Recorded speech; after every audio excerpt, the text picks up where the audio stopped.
Hakim-Hakim pasal 16. Simson di Gaza. Pada suatu kali, ketika Simson pergi ke Gaza, dilihatnya di sana seorang perempuan sundal, lalu menghampiri dia.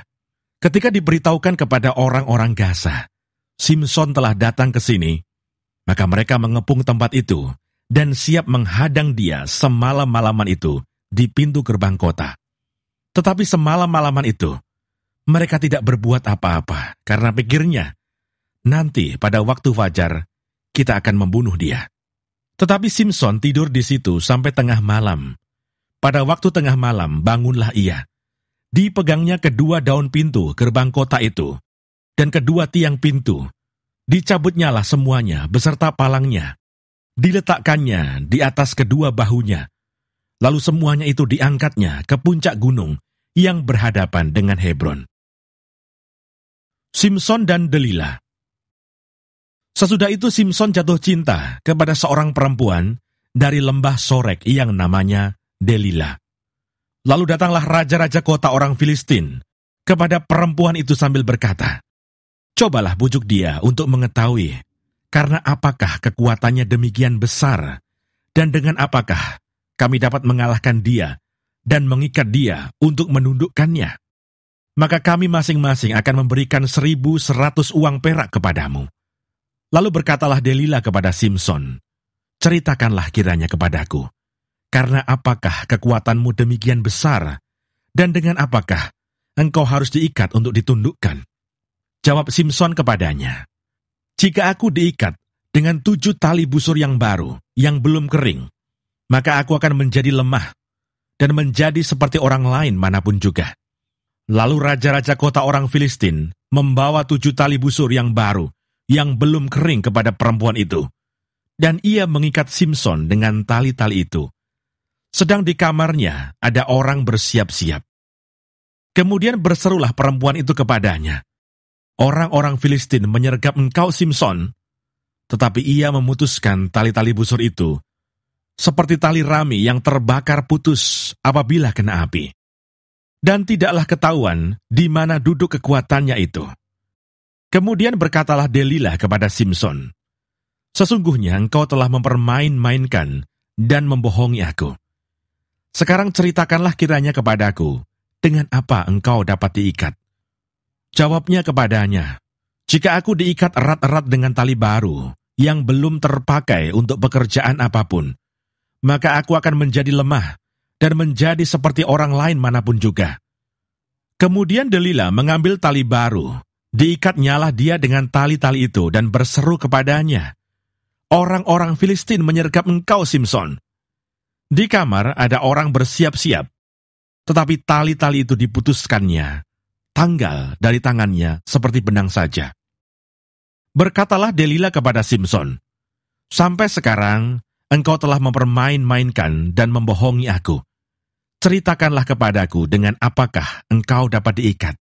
Jawabnya kepadanya, "Kalau engkau menenun 7 rambut jalinku bersama-sama dengan lungsin, lalu mengokohkannya dengan patok, maka aku akan menjadi lemah dan menjadi seperti orang lain manapun juga."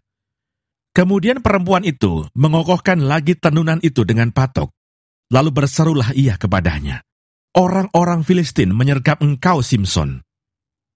Tetapi ketika ia terjaga dari tidurnya, disentaknya lepas patok tenunan dan lungsin itu. Berkatalah perempuan itu kepadanya, "Bagaimana mungkin engkau berkata, 'Aku cinta kepadamu,' padahal hatimu tidak tertuju kepadaku? Sekarang telah 3 kali engkau mempermain-mainkan aku, dan tidak mau menceritakan kepadaku, karena apakah kekuatanmu demikian besar?" Lalu setelah perempuan itu berhari-hari merengek-rengek kepadanya, dan terus mendesak-desak dia, ia tidak dapat lagi menahan hati, sehingga ia mau mati rasanya. Maka diceritakannya kepadanya segala isi hatinya, katanya, "Kepalaku tidak pernah kena pisau cukur, sebab sejak dari kandungan ibuku, aku ini seorang nasir Allah. Jika kepalaku dicukur, maka kekuatanku akan lenyap daripadaku, dan aku akan menjadi lemah dan sama seperti orang-orang lain." Ketika dilihat Delila bahwa segala isi hatinya telah diceritakannya kepadanya. Disuruhnyalah memanggil raja-raja kota orang Filistin, katanya. Sekali ini lagi, datanglah kemari, sebab ia telah menceritakan segala isi hatinya kepadaku. Lalu datanglah raja-raja kota orang Filistin itu kepadanya, sambil membawa uang itu. Sesudah itu dibujuknya Simson tidur di pangkuannya. Lalu dipanggilnya seorang, dan disuruhnya mencukur ketujuh rambut jalinnya. Sehingga mulailah Simson ditundukkan oleh perempuan itu, sebab kekuatannya telah lenyap daripadanya.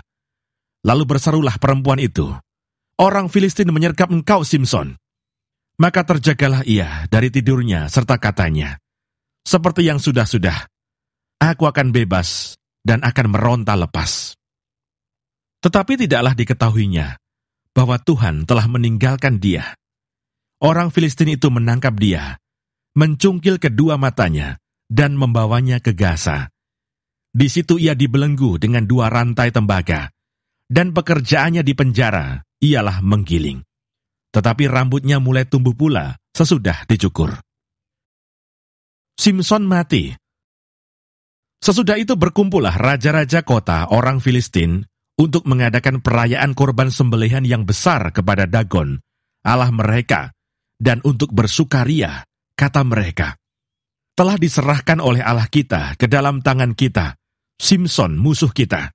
Dan ketika orang banyak melihat Simson, mereka memuji Allah mereka sambil berseru, "Telah diserahkan oleh Allah kita ke dalam tangan kita, musuh kita, perusak tanah kita, dan yang membunuh banyak teman kita." Ketika hati mereka riang gembira, berkatalah mereka, "Panggillah Simson untuk melawak bagi kita." Simson dipanggil dari penjara, lalu ia melawak di depan mereka. Kemudian mereka menyuruh dia berdiri di antara tiang-tiang. Berkatalah Simson kepada anak yang menuntun dia, "Lepaskan aku, dan biarkanlah aku meraba-raba tiang-tiang penyangga rumah ini, supaya aku dapat bersandar padanya." Adapun gedung itu penuh dengan laki-laki dan perempuan. Segala raja kota orang Filistin ada di sana, dan di atas sotoh ada kira-kira 3.000 orang laki-laki dan perempuan yang menonton lawak Simson itu. Berserulah Simson kepada Tuhan, katanya, "Ya Tuhan Allah, ingatlah kiranya kepadaku dan buatlah aku kuat. Sekali ini saja, ya Allah, supaya dengan satu pembalasan juga kubalaskan kedua mataku itu kepada orang Filistin."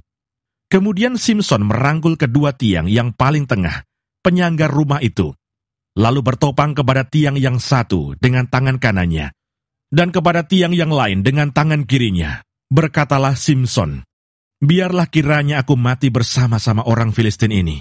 Lalu membungkuklah ia sekuat-kuatnya.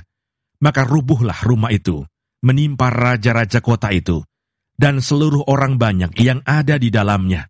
Yang mati dibunuhnya pada waktu matinya itu lebih banyak daripada yang dibunuhnya pada waktu hidupnya. Sesudah itu datanglah ke sana saudara-saudaranya dan seluruh keluarganya. Mereka mengangkat dia dan membawanya dari sana, lalu menguburkannya di antara Zora dan Esitaol di dalam kubur Manoah ayahnya. Dia memerintah sebagai hakim atas orang Israel 20 tahun lamanya.